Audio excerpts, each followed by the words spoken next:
soyez les bienvenus sur la chaîne ForTarget. Ici, nous parlons entrepreneuriat, investissement et du mindset. Si ces trois thématiques t'intéressent, je t'invite à t'abonner pour voir régulièrement ma petite tête. Je m'appelle Satoshi Nakamoto. Vous ne me connaissez pas. Du moins, pas encore. Pourtant, mon invention va bouleverser vos vies.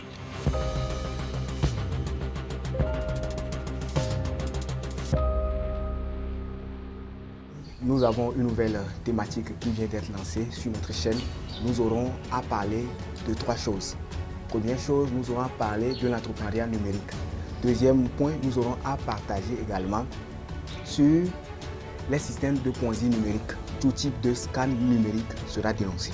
Je vais partager avec vous mes stratégies d'investissement pour que vous aussi, vous puissiez les reproduire chez vous pour avoir les mêmes résultats que moi. Donc, les amis, dans cet premier épisode, nous allons à parler de la blockchain.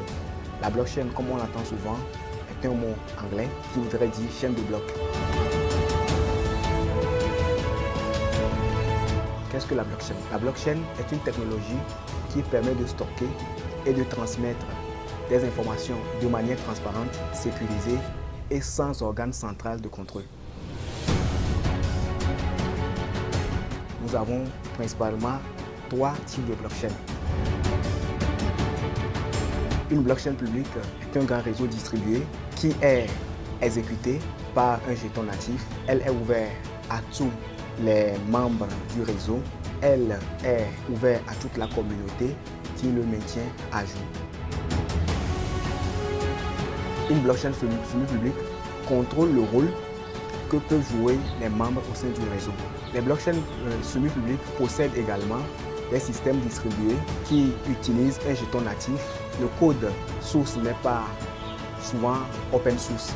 C'est que souvent, tu ne peux pas modifier ces codes-là. Et en ce sens, on peut donner l'exemple de la blockchain Ripple. Nous avons également les blockchains privées. Elle est souvent plus petite et ne possède pas de jetons natifs. L'accès à ces blockchains privées est étroitement limité. Elle est souvent utilisée par des groupes d'entreprises qui échangent des informations confidentielles. Et à ce niveau, on peut donner l'exemple des banques ou bien on peut donner l'exemple du secteur bancaire. Ces trois types de blockchain utilisent la cryptographie pour permettre à chaque membre du réseau de gérer le registre de façon sécurisée sans la présence d'une autorité centrale. La suppression de l'autorité centrale au sein de la base de données est l'innovation plus importante et la plus puissante des réseaux blockchain.